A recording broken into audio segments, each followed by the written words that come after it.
Well, thank you again for joining us this evening for our New Spiders webinar series. Tonight we're joined by faculty and administration from the School of Arts and Sciences. My name is Andrea Vest. I work in academic advising. I am going to turn it over to Dean Feldman to kick us off. Oh, okay. Hi, I'm Sharon Feldman. I am Associate Dean for Arts, Languages, and Cultures at the University of Richmond, and we just want to welcome you to the session. I think all of us might want to introduce ourselves at this point. So we also I'll just hand it off to Manuela Meyer to Hello, introduce good yourself. afternoon, everyone. I'm speaking at 6 p.m. Eastern Standard Time. I don't know where everyone else is. As my colleague Dr. Feldman noted, my name is Dr. Manuela Meyer. I am the Associate Dean for Division Two in the School of Arts and Sciences, and Division Two focuses on the social sciences and the humanities. And my colleague Dr. Donald will now present himself. Hi, everyone. I'm Kelling Donald. I'm one of the associate deans as well in the School of Arts and Sciences. In my case, I'm particularly responsible for what we call Division 3, which spans the physical and natural sciences and psychology. I'm a physical chemistry professor here at the University of Richmond as well. And I'll pass it on to Patricia Herrera. Hello, everyone. How are you doing? My name is Patricia Herrera. I am the Associate Dean for Diversity, Equity, Inclusion, and Belonging in the School of Arts and Sciences, and also a professor of theater in the Department of Theater and Dance. Okay, maybe we should skip to slide 3, Andrea, if you will, in which slide 3 talks about the liberal arts at U of R. And the School of Arts and Sciences is really the heart of the university. It's the heart of the university's offerings. You can choose from or combine majors from 24 different departments and 12 interdisciplinary programs. And the school fosters a community where faculty and students work together to ask profound and evocative questions, tackle complex problems, create breathtaking works of art, and engage deeply with their communities. I think you can go to the next slide. As I said earlier, ANS is really the heart of the university, and we offer a general education program. And so it's also kind of a point of initiation for all students entering the university, and all students are required to fulfill certain requirements that are in certain groups within our general education program. And we kind of see this liberal arts and general education preparation as vital in terms of your academic career. And it's really vital preparation for life and employment in a globalized marketplace. So every student begins, as I said, as an ANS student. And what we offer in arts and sciences, among many things, is a low faculty to student ratio, an emphasis on discussion and collaborative learning, all kinds of opportunities for faculty student research, which we'll talk about a little bit later. And so as a program in the liberal arts, it's a program of study that combines practical and theoretical aspects of learning and knowledge and encourages synthetic thinking and adaptability. As I said earlier, the general education program contains a set of requirements that are for all students, and it promotes interdisciplinary connections as well as breadth and depth. The general education program also includes our first year seminars, which are one of the focal points of the program. All students take at least one, actually it's just one first year seminar during their first year at the university. We also have a second language requirement. We have a wellness requirement. We have all sorts of different requirements. Do you want to move to slide 5, perhaps? And so these are the different divisions. Each of us, each associate dean is the associate dean for one of these divisions, which you've heard a little bit about. So I am associate dean for Division 1, which is arts, languages and cultures. And you can move to the next slide, Andrea. I know I'm moving quite quickly here. But on the next slide, you have a list of the different departments and programs in Division One. So on the arts side, we have film studies, creative writing, theater, dance, music, art history. And then we have something called VMAP, which is Visual Arts and Media Practice, or Visual and Media Arts Practice.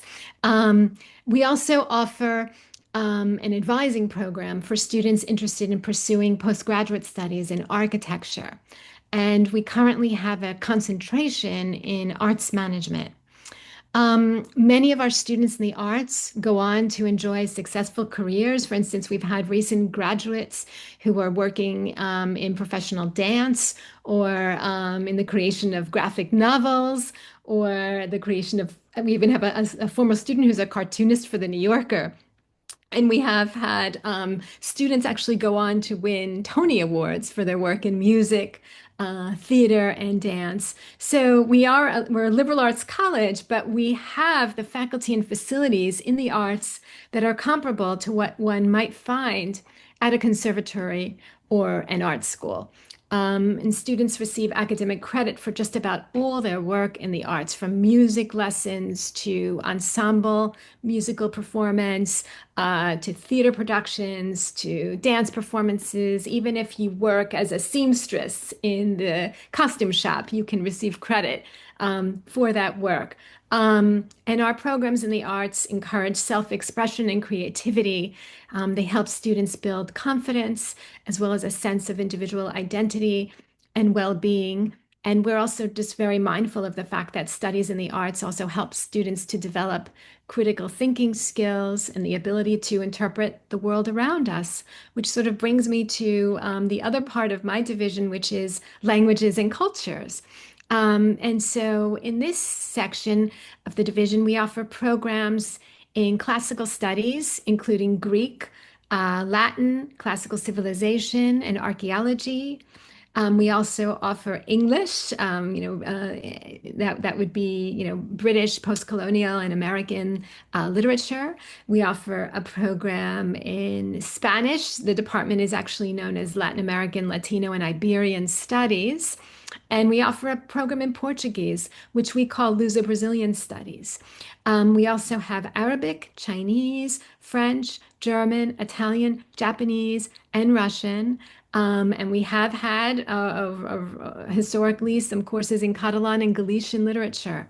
At U of R, one thing that we're very, very proud of is that you can actually begin a language from scratch, and then you can study abroad and you can become fluent. And that's due to the fact that we have several intensive language programs. We offer many study abroad exchange programs throughout the world. And we also offer a self-directed language learning program for lesser taught languages. And in this program, students are able to study languages such as Korean, Swahili, Turkish, and Catalan. We believe language study to really be an integral component of any liberal arts education, because it inspires a kind of empathy and cultural insight that is difficult to acquire elsewhere, and it offers significant intellectual and cognitive benefits. And for us, language is culture. And language study and literacy in the United States, as you probably know, are in decline, yet employers are increasingly requiring competency in these areas. And so we kind of see languages as being the crucial medium that enables us to think globally. And indeed, they're kind of like a lifeline through which we can achieve globalization. And so now I'd like to hand it off to my colleague, Dr. Manuela Meyer, who is the Associate Dean, as I said earlier, for Division II, the Humanities and Social Sciences. Hello again. My name is Manuela Meyer, and in addition to being the Associate Dean for Division II, the Humanities and Social Sciences, I am also a professor in the Department of History, as well as the Africana Studies program.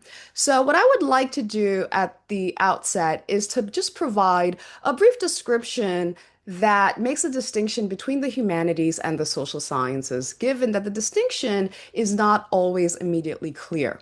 While both explore the human experience, they do so through very distinct lenses.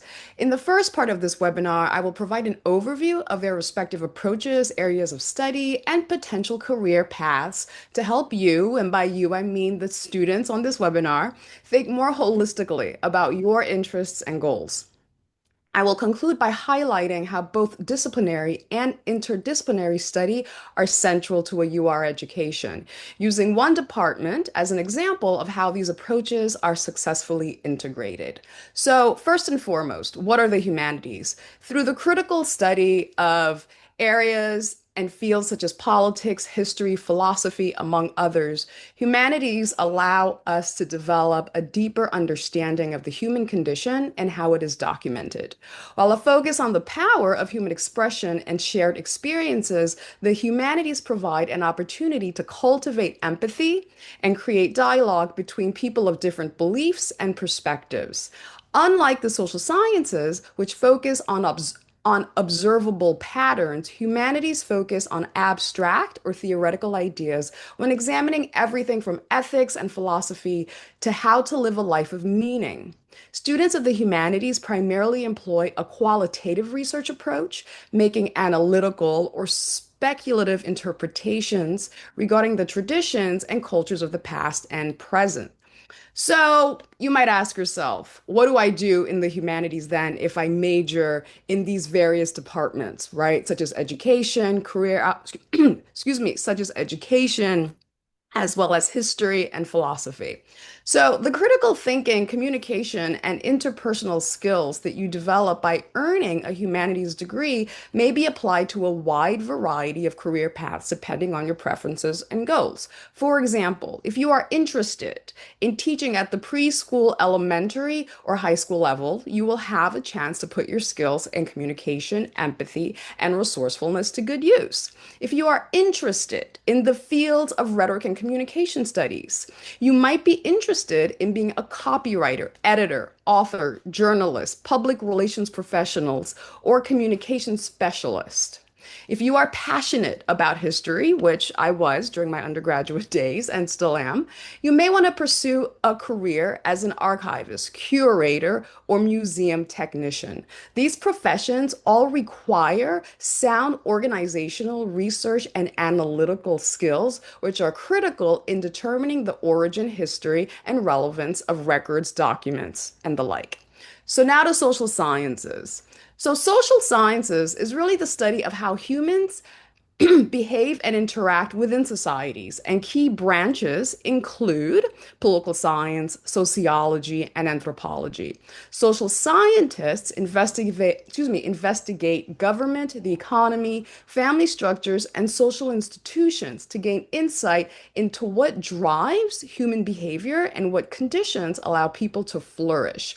Not only do the findings of social science inform education programs, public policy, and urban planning, they also help spearhead strategies to create inclusive and effective institutions within society. So, you may ask yourself, what do I do with a degree if I am a social scientist?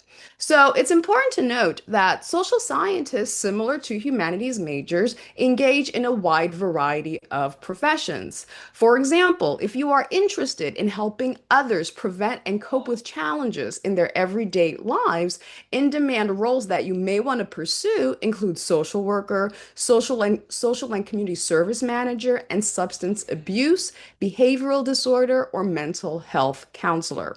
According to the 2024 US Bureau of Labor Statistics, job growth for these career paths is expected to increase by 9%, 12%, and 22% respectively by 2031, all of which are faster than average. All of this to say is both the humanities and the social sciences will serve you quite well. So, among the formal departments and rigorous disciplinary studies promoted within the Humanities and Social Sciences Division and the School of Arts and Sciences writ large, the division also promotes interdisciplinary thinking and doing. Interdisciplinarity has long been a signature component of a UR education. Currently, the School of Arts and Sciences has 13 interdisciplinary programs, and it is important to note that interdisciplinarity is happening all the time and, frankly, in many curricular areas of the university. Indeed, it is difficult to think of an academic discipline today that is not in conversation with other disciplines and modes of inquiry. One example of such interdisciplinary study that is grounded in a department is health studies. This department is rooted in the humanities, social sciences, and yes, the sciences, last but certainly not least, to which my colleague Dr. Donald will discuss in a few minutes. Health studies comprehensively addresses health and well-being by recognizing that health is influenced by a complex interplay of biological, social, cultural, and environmental factors. Health studies then bridges discipline, fields, and divisions. From the arts and humanities, it incorporates perspectives from literature, history, ethics, and philosophy to understand the human experience of illness, suffering, and healthcare. From the social sciences, it integrates insights from sociology, psychology, anthropology, and economics to analyze social factors affecting health, such as socioeconomic status, culture, and behavior. And finally, from the sciences, it includes biology, chemistry, anatomy, and physiology to provide a foundation in the biological processes related to health and disease. Many graduates who major in health studies go on to pursue successful careers as physicians, health insurance professionals, pharmaceutical representatives, and epidemiologists. Ultimately, whatever path you choose at UR, students, again, speaking to you students, you will be guided by dedicated teacher scholars who are committed to excellence in teaching and meaningful and deep mentorship. So, to conclude, for this part at least, my colleague, Dr. Donald, will now speak about the vital role of the sciences within the School of Arts and Sciences. Thank you. Hi, everyone. As Dr. Myers said, I'm a professor in the sciences and specifically in our chemistry department here. But I want to share with you a bit about the broader division for which I have responsibility in the dean's office. The division 3, as we call it, which spans the sciences, includes the traditional sciences that you are aware of, the pure and applied physical and natural sciences, so chemistry, biology, physics, but also includes mathematics and computer science, as well as psychology. And in this division, there are a number of areas of inquiry, and this is a kind of area of study that you would pursue if you're interested in working in understanding the natural world and in engaging with the question of what is out there and how can it be useful for advancing the welfare of mankind. How can the sorts of natural elements that we have, from understanding plants or nematodes to understanding numbers, all of those questions are dealt with in Division 3. And so here in this division, the particular departments that we have include those that I've mentioned before, but within those departments, there are a number of areas of study that on which you can focus. So, for example, in chemistry and biology, there's an overlap that brings us to the first interdisciplinary program that's listed on the slide, which is biochemistry and molecular biology. And in that area, you are able to ask questions from different sides of the beast, as it were. You can ask questions that are more on the biological side, but with chemical origins. And you can ask questions that are more on the chemical side, but with biological implications. And that is what the biochemistry and molecular biology interdisciplinary program allows. And then there are other interdisciplinary programs as well, which are listed here: data science and statistics, which is a relatively new interdisciplinary program that we have here at the university, but which is so relevant in the day and age in which we live, where more and more data are being generated in almost every field. And this is one of the places where the discipline that you're in the traditional sense, is somewhat irrelevant, because data science is being used across the board in English, in sociology, and of course in the natural sciences as well. And so that interdisciplinary program is also quite popular here at the university. The Integrated and Inclusive Science program also brings students in thinking together about the overlaps of the traditional sciences, including chemistry and biology as well. And then cognitive science is that space in which you can think about psychology and music and linguistics, all of those areas overlapping in informing how the mind works to encounter the world. And so those are the different programs, and those are different departments and interdisciplinary programs that we have in the natural sciences. Now, what can you do if you have completed a degree in the natural sciences?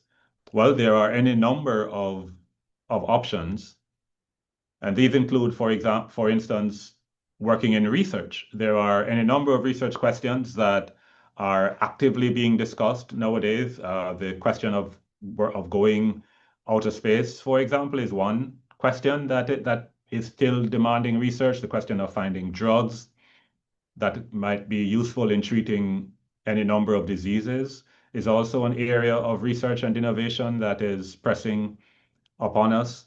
Patent law, data science and statistics we mentioned before. And in terms of industrial chemistry, there are a number of places where the sciences become important. Compounds in pharmaceuticals, compounds in agrochemistry, fertilizers, and other kinds of chemicals that are used for treating plants for protection against insects or other types of damage. And cosmetics, of course, which is always popular. And if you are thinking, well, I want to be in the sciences, but I also have an interest in the humanities or in the social sciences or in the arts. Well, science journalism is one of the places that can bring together many of those interests and abilities, where you can write in spaces that overlap between science and other areas of study. Healthcare is also an area too, of course, where the sciences are important. Engineering and working in technical areas in laboratories. In mathematics, we have actuarial sciences, which is crucial in industries such as insurance, for example. And then in the social sciences, there are many areas in which mathematics is applied for analyzing data and modeling.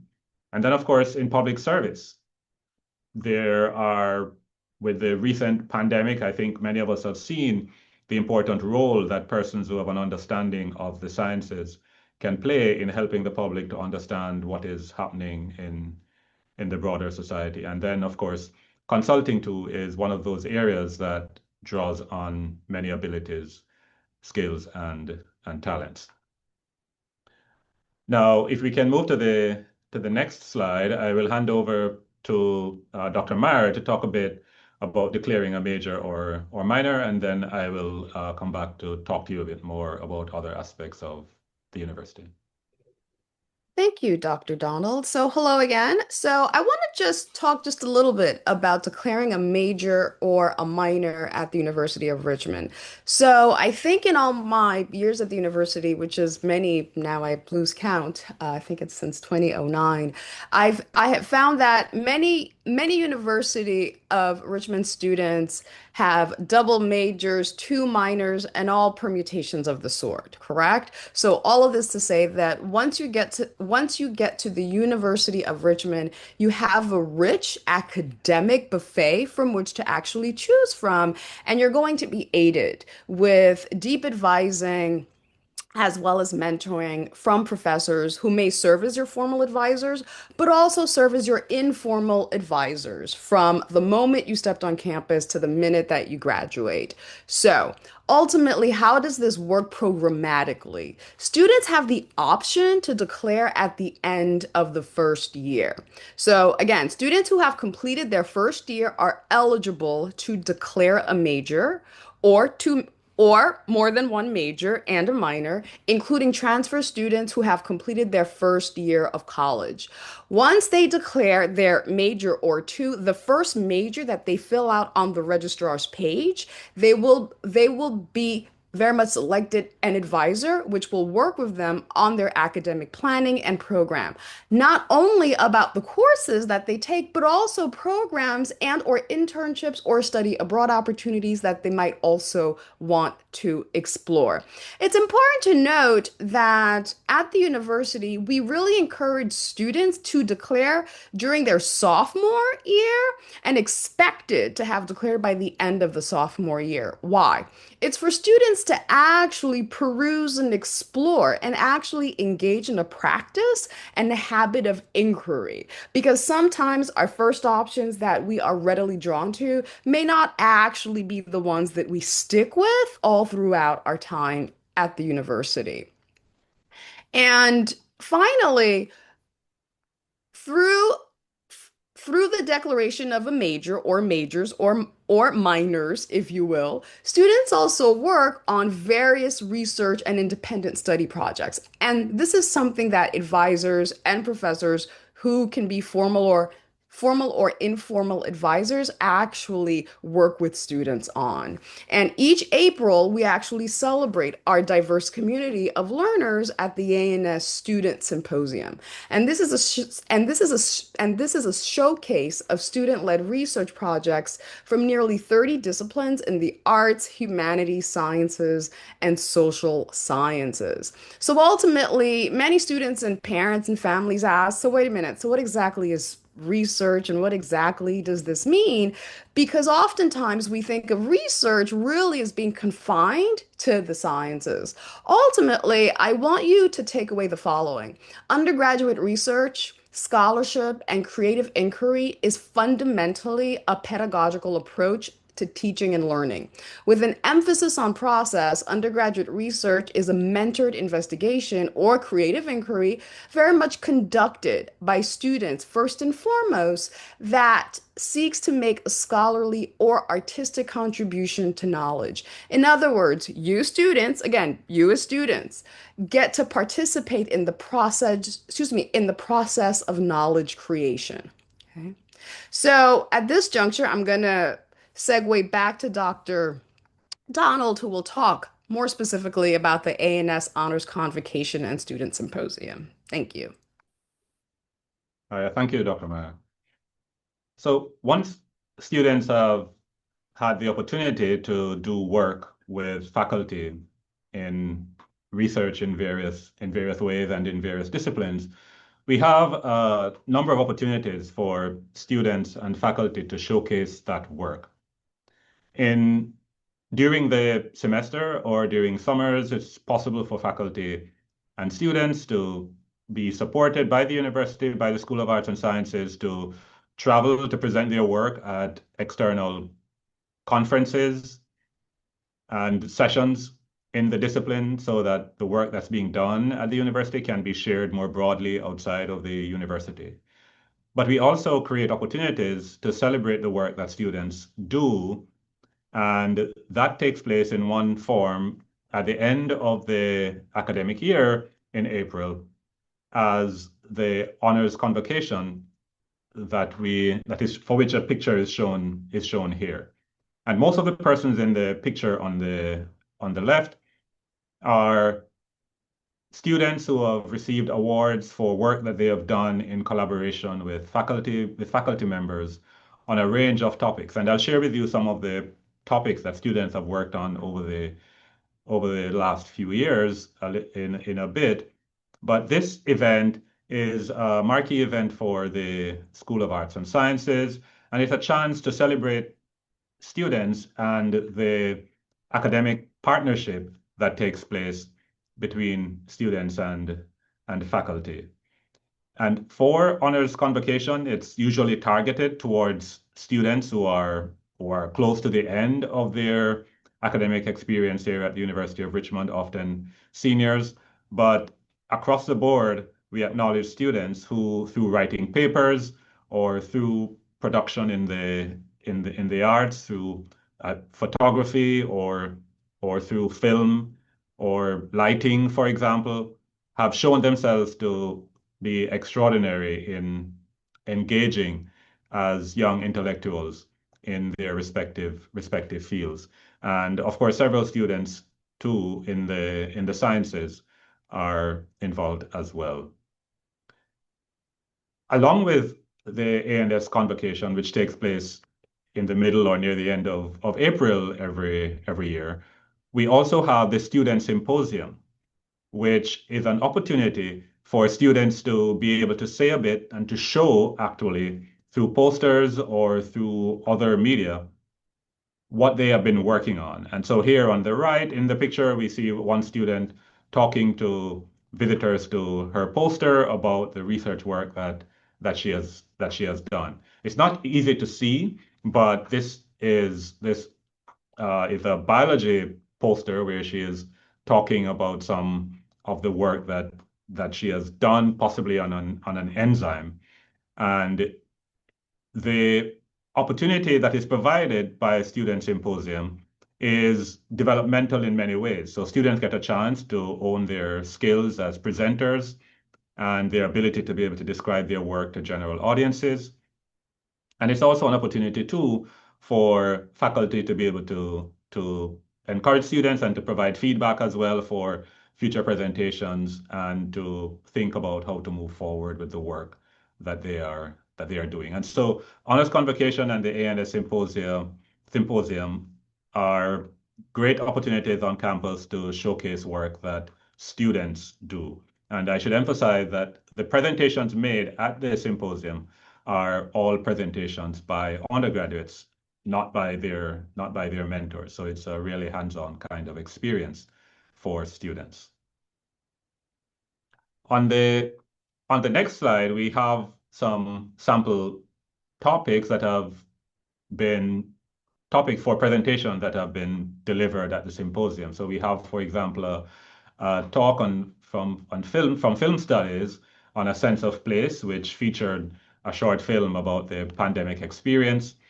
From Italian studies, there was a discussion of Mussolini's fascism and the populism of Salvini. There was a really very interesting talk that I attended by a student who was in journalism, but who went on a cycling experience through Ecuador. And he takes a journalistic kind of view of the Ecuadorian countryside, and he presents this work called Ecuador's Bumpy Road to Modernity. And then there is a talk from geography that is featured here as well, along with a talk on demolition projects and the impact on urban areas, and in mathematics, an interdisciplinary kind of approach between biology and mathematics that looks at kidney function and the modeling of that function, of the function of the kidney from a mathematical perspective. And so this gives you a sense for the kinds of research collaborations that take place on the university campus and the kinds of topics that students are able to present on at the symposium. And so at this point, I want to thank you for listening and for being a part of the experience today. But I want also to leave some time for you to ask questions, and so we will shift to the question and answer session now. Yes, thank you all. If there are questions out there, please use the Q&A function. We can address them.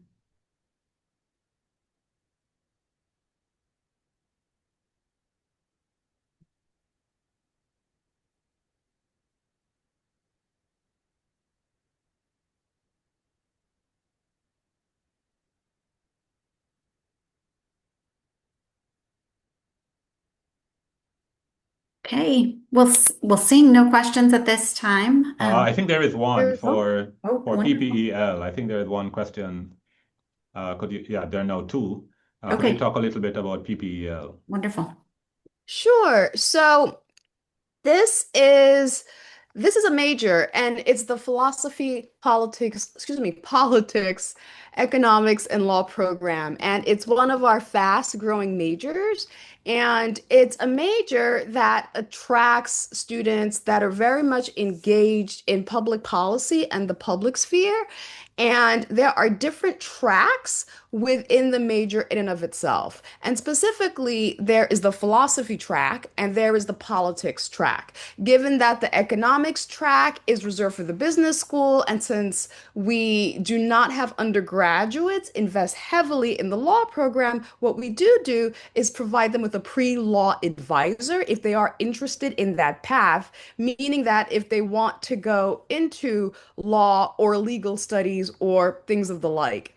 Now, it's important to note that PPEL, that program is actually quite a fascinating one because it's an excellent prep for students that are very much interested in careers in politics and philosophy, as the title says, as well as law. But it's also it's also for students very much interested in public policy and that are going to be engaged in that realm of actually using their critical thinking skills, their communication skills, as well of course as their critical writing skills. We have a variety of majors from this program that go on and earn their JDs, that is their law degrees, including at places such as the University of Chicago, Columbia, Emory, UPenn, and the like, right? Others work for federal, state, and local office holders, oftentimes staying in Virginia, as well as going to DC, right? A number of them also work in a variety of private nonprofit groups, as well as think tanks. So this is really a fascinating fascinating program that very much steadfastly holds on to being an interdisciplinary program, but with sound mentoring, students follow a variety of different paths within the major to fine-tune their focus areas. Okay. Then I think So there's another question about the requirements in terms of humanities classes that you must take during the first year. And actually, in terms of requirements in the general education program, I would say that we like those requirements to be threaded throughout the 4 years. So really, in terms of a first year student, you would only be required to take a first year seminar and then a wellness course. But conceivably, that first year seminar could be in the humanities. And beyond that, there is a whole slate of general education requirements that include what are called engagements. So the first year seminar is one of these engagements, but there's also the second language proficiency course, which also could be considered to be part of the humanities. And then there are areas of inquiry, such as historical inquiry, literary and textual inquiry, visual and performing arts inquiry, and those three all kind of have a foot in the humanities to answer the question. There are also areas of inquiry that include natural science and social inquiry and symbolic reasoning as well. And then also, as part of the general education program, there are requirements 4 different what are called integrated focus areas. So one of these areas is embodied communication, and conceivably a humanities course could fulfill that requirement. Another is on power, equity, identity, and culture. Another is in quantitative data literacy, which also conceivably could be, as my colleague Dr. Donald was saying before, it could be a course in the humanities, in literary studies, for example. And then there's a requirement in written communication, which conceivably could pertain to the humanities. So it depends on sort of how you slice these requirements, but a first-year student could find themselves taking several humanities courses in the first year. I hope that answers the question.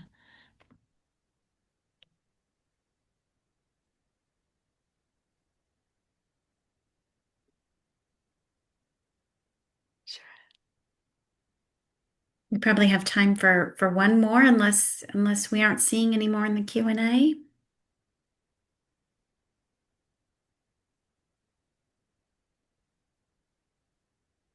Okay. Well, again, thank you for joining us tonight. We will post this recording to the New Spiders website. So if you'd like to rewatch it, please feel free to do so.